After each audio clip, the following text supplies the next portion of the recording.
नमस्कार, मी Jagannath Patil. JP tutorials या YouTube चॅनेलवर आपलं स्वागत आहे. गेल्या 4 दिवसामध्ये आपण मला खरोखर भरभरून प्रेम दिलेलं आहे आणि असंच प्रेम आपलं असू द्या. आपण नेहमी करता व्हिडिओ पाहत चला. आज मी माझ्या परसबागेतील काही छंद आपल्यापुढे मांडत आहे. पहा,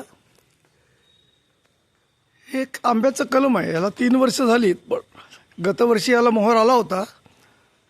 कदाचित यंदा आंबे धरतील आणि त्याच्यावर त्याच्या आधाराने हा कारल्याचा वेल चढला आहे. पहा, बाजूला हे फणसाची झाडं आहेत. साधारण 5 वर्ष झालीत, अजून त्याला काही फणस धरलेले नाहीत. आणि बाजूला एक शेवगा आहे. हा शेवगा मात्र बियापासून तयार केलेला हा शेवग्याचं झाड आहे. आणि हे पहा, भाजीचं अळू, ज्याला अळूवडीसाठी पानं वापरली जातात ते आहे. आणि हे आपल्या लक्षात येईल, सुरणाचं बन आहे. सुरण आज या पावसामुळे वाकलेलं आहे. आणि मग आपल्याला आठवत असेल, तुकाराम महाराजांनी सांगितलं आहे, महापुरे झाडे जाती तेथे लव्हाळे वाचती, तसं हे मान टाकून आहे. आणि हे मला वाटतं 2 वर्षापेक्षा जास्त आहे. खाली मोठा सुरण झालेला असणार आहे. आणि बाजूला आहे ना, हे हळदीचं रोपटं आहे. आणि बघा, आपण हळदीला कसं फूल येतं हे फार दुर्मिळ आहे. हळदीच्या बागेत हे आपल्याला पाहायला मिळेल. आणि आता मी आपल्याला दाखवतोय ते टिश्यू कल्चरचं केळीचं रोप. हे पहा,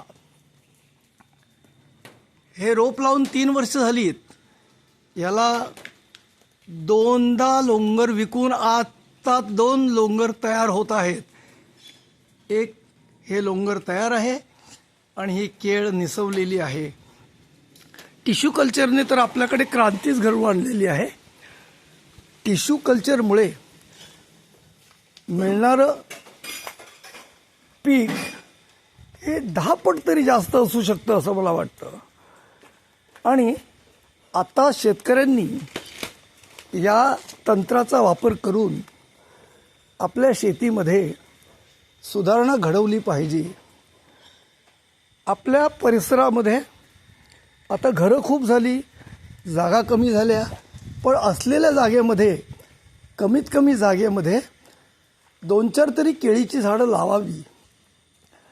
1960च्या दरम्यामध्ये वेलचीच्या एका केळीच्या घडाला 2-2.5-3 रुपये येत असत. आज त्याची किंमत 700 रुपयापेक्षा जास्त आहे.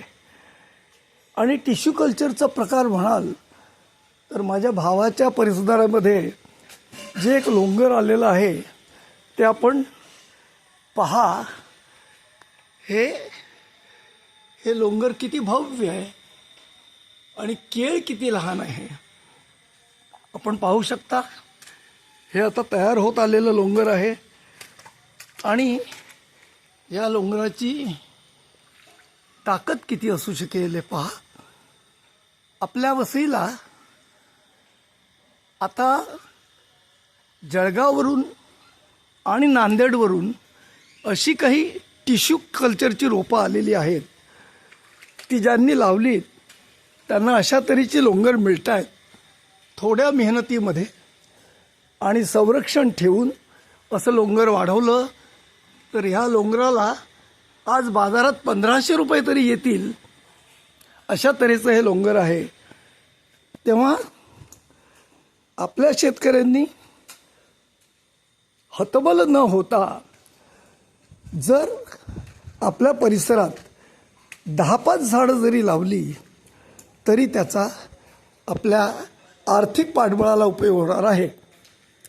तेव्हा मला अशी कळकळीची विनंती आहे की वसईच्या बंधू भगिनींनी जमेल त्या जागेत जमेल तशी झाडे लावावी, पण केळीची झाडं ही वाढवावी. कारण आपल्या वसईचं ब्रँड नेम आहे वसई आणि केळी. आपल्याला माहिती आहे आगाशीवरून सुकेळी परदेशात सुद्धा जातात आणि दक्षिण वसईकडे मुठेळी आणि लाल केळी ही फार प्रसिद्ध आहेत. तेव्हा परत एकदा कळकळीची विनंती करतो, आपल्या परिसरामध्ये केळीची झाडं वाढवा, केळीची झाडं जगवा आणि त्यातनं उत्पन्न घ्या. केळीला लोंगर जरी नाही आलं तरी त्याची पानं विकली जातात आणि ती पानंसुद्धा पैसे देऊन जातात.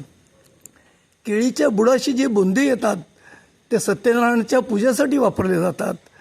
तेव्हा अशा ह्या केळी आपण वाचवाव्या, वाढवाव्या आणि वसईचं नाव टिकवावं अशी विनंती करतो आणि माझ्या चॅनेलला सबस्क्राईब करावं अशी एक विनंती करून मी आपली रजा घेतो. धन्यवाद.